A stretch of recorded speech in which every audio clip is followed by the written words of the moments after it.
और आपको इस वक्त एक बड़ी खबर बता दें, आगे बढ़ने से पहले कीव में रूसी सेना के एयर स्ट्राइक्स के सबूत। यूक्रेन के हथियार डिपो को निशाना बनाकर हवाई हमले। कीव के डोनेट्स्की इलाके में किए गए एयर स्ट्राइक्स। अगर कीव में एयर स्ट्राइक किए जा रहे हैं तो एक बहुत बड़ा सच जो है वो ये है कि अगर पुतिन को डोनबास में कामयाबी मिली तो उनकी सेना नॉर्थ को टारगेट करेगी।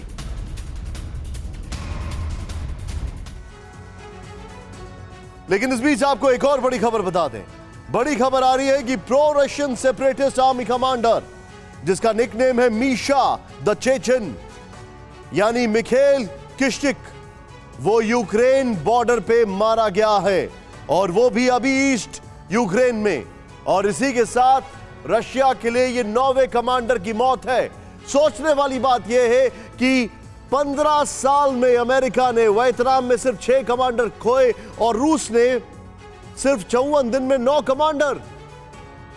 आज पूरी दुनिया में केजीएफ यानी क्रेमलिन के ग्लोबल फियर की चर्चा है। पुतिन के न्यूक्लियर मिस एडवेंचर को लेकर तमाम तरह की बातें हो रही हैं। नेटो और अमेरिका 2 महीने में तीसरी बार मीटिंग कर रहे हैं। रोमानिया, ब्रिटेन, अमेरिका, जर्मनी समेत कई देश में एंटी रेडिएशन दवाओं का स्टॉक जमा होने लगा है। कुछ देश अपने नागरिकों को यह दवाएं मुफ्त में बांट रहे हैं, लेकिन सवाल है कि पुतिन को वेस्टर्न कंट्रीज न्यूक्लियर थ्रेट के तौर पर क्यों देख रही हैं? ऐसा क्या हो गया जिसके बाद पुतिन की न्यूक्लियर सबमरीन एक्टिव हो गई? रूस के न्यूक्लियर बॉम्बर्स उड़ान भरने लगे। पिछले 48 घंटों में रूस के न्यूक्लियर हमले की तैयारी को लेकर कई डेवलपमेंट हुए हैं। आज हम आपको इन्हीं तैयारियों के बारे में, पुतिन के यूक्रेन में पैराडिग्म शिफ्ट के बारे में बताएंगे। लेकिन पहले आज की कुछ बड़ी खबरों को समझना बहुत जरूरी है।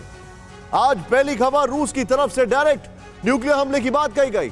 सरगेई लेवरोव, उनके विदेश मंत्री ने सीधे धमकी दे दी है, न्यूक्लियर हमले से इनकार नहीं किया। इसका मतलब यह है कि यह फ्यूचर कोर्स ऑफ एक्शन के दौरान एटमी हमले की आशंका बनी हुई है। बड़ा सवाल यह है कि रूस की नो फर्स्ट यूज की कोई न्यूक्लियर डॉक्ट्रिन नहीं है। वो चीन की है, भारत की है, लेकिन रूस की नहीं है। इस बयान के थोड़ी देर बाद ही यूक्रेन बॉर्डर पर एक बार फिर पुतिन के न्यूक्लियर बॉम्बर्स ने उड़ान भरी। 2 दिन में दूसरी बार रूस के Tu-160 बॉम्बर्स यूक्रेन बॉर्डर पर गरजते दिखाई दिए। इसके मतलब 2 हैं। पहला तो यूक्रेन के बॉर्डर पर इन बॉम्बर्स का दिखना मतलब कि ये कोई बड़ी तैयारी चल रही है। दूसरा, यूक्रेन का एयर स्पेस जो है वो क्लीन है, अब वहां पर डेटरेंट्स नहीं है। इस सब के बीच बाल्टिक नेशंस में रूस के न्यूक्लियर हमले का डर बढ़ चुका है। लिथुआनिया के एम्बेसडर ने बयान दिया है कि रूस के न्यूक्लियर हमले का काउंटर नेटो के पास है। लिथुआनिया की तरफ से कहा गया है कि अगर स्वीडन और फिनलैंड नेटो में शामिल हो जाएंगे तो फिर रूस से उनका बचाव मुमकिन है। हार्ट अटैक की खबर के बीच आज रशिया के डिफेंस मिनिस्टर का बड़ा स्टेटमेंट आया। सरगेई शोइगु की तरफ से कहा गया कि पश्चिमी देश ज़ेलेंस्की को हथियार देकर जानबूझकर युद्ध को बढ़ा रहे। इस खबर के फौरन बाद ब्रिटेन में हलचल हुई। ब्रिटेन ने कह दिया कि अब वो यूक्रेन को hi tech Starmer missile launcher provide करेगा। इसके जरिए स्टार स्ट्रीक मिसाइल को डिप्लॉय किया जाएगा। आज नीदरलैंड्स के प्राइम मिनिस्टर की तरफ से भी कहा गया कि अब वो ज़ेलेंस्की की मदद के लिए यूक्रेन को हैवी वेपनरी दे सकते हैं। फिक्र आपकी, सोमवार से शुक्रवार रात 9 बजे सिर्फ TV9 भारतवर्ष पर।